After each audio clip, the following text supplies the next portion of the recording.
My name's Tim Mills. I'm the Referee Development Officer for Metropolitan. I'm here today also with Bill Mildenhall, the Technical Official Manager here at Basketball Victoria. He also holds a seat on the FIBA Technical Commission, and we're here today to talk about the FIBA 2017 rules. In particular today, we're going to talk about the travel rule.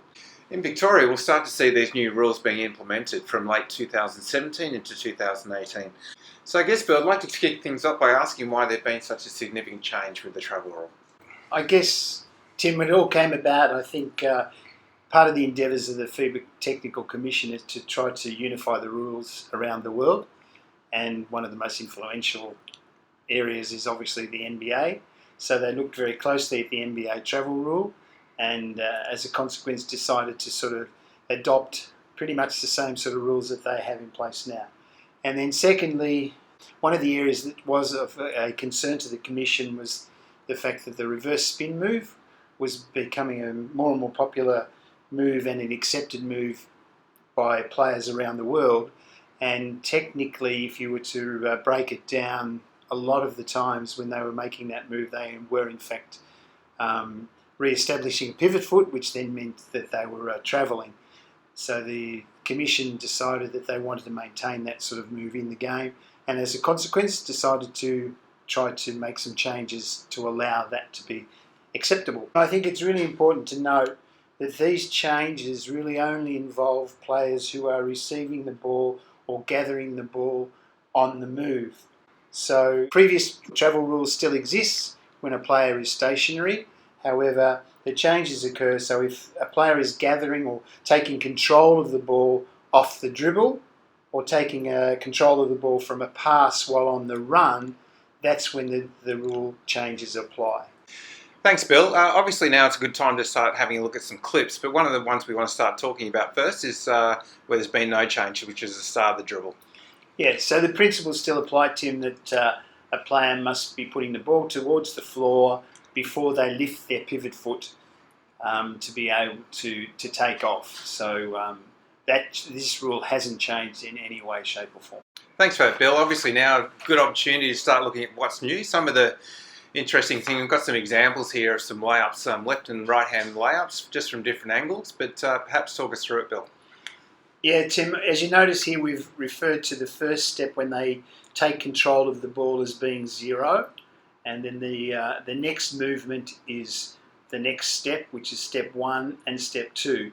So in principle, the rule is pretty much the same in terms of you're allowed 2 steps. However, the difference is when you take control of the ball, when one foot is on the ground, that foot is regarded as being 0. The next movement would be the first step, and the second step is the following step from there.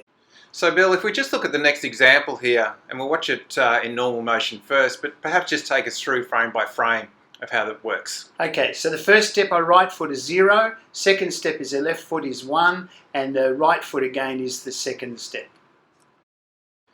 As we look at the next example, Bill, and we'll obviously replay this twice, but it's really important for the referees to identify when the ball comes to rest. And this is where the contentious issue will be. Here we would say that she gave control of the ball with her left foot on the floor. She then steps with her right, which is 1. She then steps with her left, which is 2. And she steps with her right again, which makes it 3, and that would make it illegal. If we move along to the next example, we're now looking at starting the dribble from the stationary position to a layup, Bill.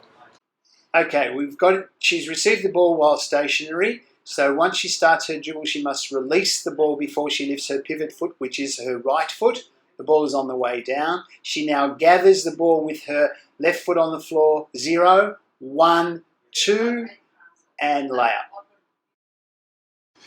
But one of the athletic plays in the game is obviously the spin move, and a lot of players like to use it, but now it's obviously become legal in our game now. Yeah, and the key to this, Tim, is again, when the player gains control of the ball.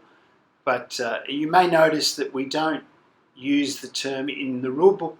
There won't be any reference to 0 because it's all about movements. So they still wish to emphasise the fact that it's a 1-2 movement to the basket. So the first gathering when they gain control of the ball with the foot on the floor, that's a 0. Then it's 1-2 to the basket, which is then under the same principles of any travel rule. Okay, Bill, so just look at the next example coming up here. Perhaps just walk us through this one. Okay, so if we determine that she gains control of the ball with her right foot on the floor, she puts her left foot back down, which is the first step. She puts her right foot down again, which is the second step, and that's a 2-step movement towards the basket. As we watch these clips, Bill, I can see the key focus for referees is going to be able to identify the zero step, I guess. But what advice can you give to referees on determining which foot is a zero step? It's the same principles that we use for travel all over the court, and that is we don't want to split hairs. We don't want people having to look at a game off a video and seeing that somebody has travelled. If you have to look at the video and slow it down, then we will give the benefit of the doubt to the offensive player. Bill, the next clip is a really interesting one. We'll play it a couple of times, but just really shows how much an advantage the offensive player can get if we're unable to identify where the zero step is. Okay, here her left foot was the 0. She steps on her right foot, which is 1. She lands on 2, which is 2. And then she takes an additional step, which then makes it 3, which would be illegal. So it's left, right, jump 2. Now she's dead. She can't move. She has now taken an additional step. That's a travel. The next example is interesting as well, Bill, because the offensive player actually travels as they move into the jump stop. So it's one thing the referee's got to be mindful of as well. Yeah, you see here that her left foot the first time is 0. She then goes to her right foot, which is 1. She goes then back to her left foot, which is 2, and then comes to a jump stop, which ends up being 3. And then to make it even more, she then takes another step, which would be 4. Bill, the next part of the game we want to look at is obviously the jump stop, and jump stop's obviously a significant part of our game as well. But I guess just take the opportunity to talk through a couple of jump stop sort of situations here. Tim, what this shows you is remembering the new rules apply to a player who is moving. So when they finish their dribble and they are moving and they come to a jump stop, it now then means that they are not moving, and as a consequence the old travel rules still apply. So you move, jump to land on 2, you are then allowed to lift one foot, that foot then determines the other one being the pivot foot. You then must release the ball or pass or shoot the ball before that pivot foot returns to the floor. If we just have a look at this example here, if you could just take the time to walk us through the jump stop. Here gathers the ball with her right foot, that's 0. 1 is her left foot. 2, she comes to a jump stop with both feet to the ground and then releases the ball by jumping in the air and release the ball before she comes back down to the floor. And obviously, Bill, there's different types of variations of the jump stop. Yeah, so what can happen, Tim, is you could take one step, which would be the 0, come to a jump stop with 2 feet, or you could be receiving the ball while in the air and coming to a 2-foot landing, which would be a jump stop as well. Once you've come to that jump stop, though, the old principles of the old rule apply, where you're only allowed that one additional step from there. Remember, if you gain control of the ball with 1 foot on the floor, that's 0. You make one more step, which would be 1. If you now jump stop, that's 2. You are dead. You cannot make an additional step, or that would be illegal. The next example, Bill, is a player receiving the ball on the move followed by a 0-1-2 layup. I mean, there's obviously clearly a lot to referee on this play. The referee really needs to identify if the player received the ball on the move or if they were stationary. This is an example of 2 situations, Tim.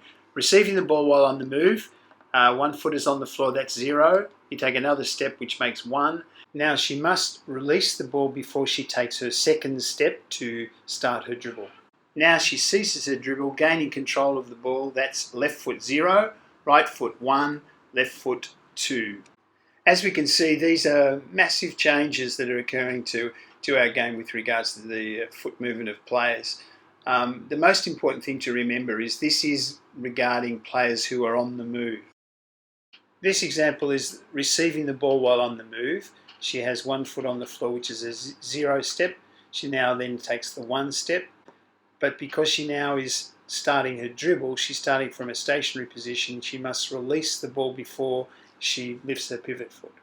And obviously, Bill, I mean, touched on spectators, but participants going to take some time to obviously learn it, but spectators as well. I mean, is there any way that we can fast track the education of spectators to better understand the travel rule? No, it's very difficult to, I guess, to educate particularly spectators. The most important thing is, I think the best process is to regard when they gather the ball off the dribble or on the, from a pass, that the foot that's on the floor is regarded as the zero.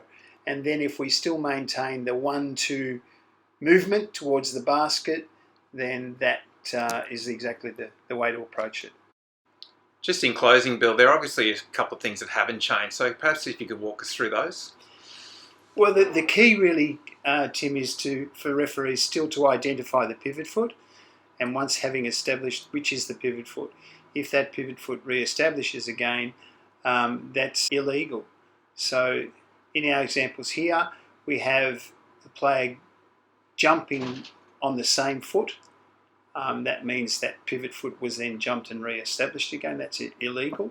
Another example here, that was a little skip of the pivot foot. That foot here, she skips and puts it back down again. That's landing on the same foot. That is still a travel. The next example shows the player taking control of the ball, jumping off 2 feet and landing on 2 feet again.